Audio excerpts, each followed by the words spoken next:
What's up, everyone? Welcome to the Power Play with CJ. I just want to focus in on the New York Rangers and the R word. Yes, rebuild. Is it time for the Rangers to start rebuilding? They're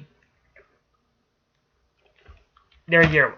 If I'm Jeff Gorton right now, I look at this team and say, all right, you guys got one more run in you, because when it ends for this nucleus, it's going to end poorly because they haven't had a first-round pick in 5 years. They don't have one until next year. They just lost your best puck-moving defenseman to an Eastern Conference rival that's now looking like the favorite in the Eastern Conference. No big deal. Kind of called that one happening. Then you look at the division. Washington's not going anywhere. Pittsburgh's not going anywhere. Philly's going to be better. Islanders are a bit of a wild card because they made some shitty moves. And the New Jersey Devils. I mean, you add Taylor Hall. You re-up Kyle Palmieri. You got a great young nucleus up and coming. They're going to be a tough out. So Rangers have really screwed themselves. And I think, once again, you look at the arbitration eligible players, Chris Kreider, JT Miller, Kevin Hayes, and Dylan McElrath, and you say to yourself, shit.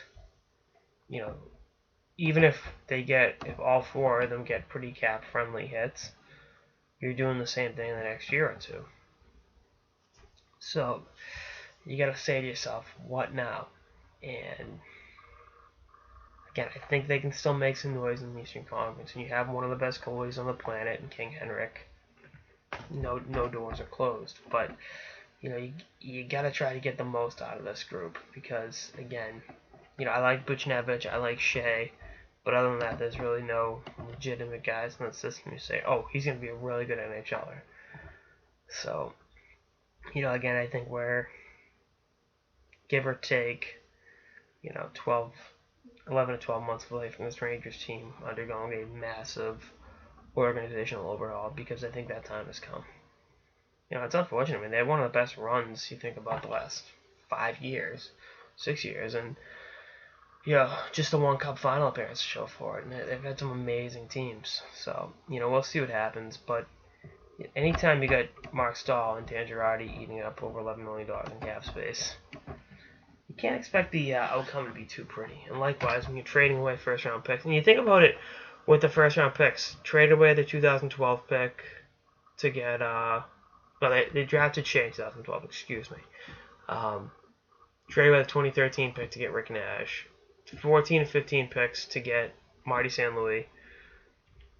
Obviously, St. Louis is gone. Rick Nash, everyone wants him gone.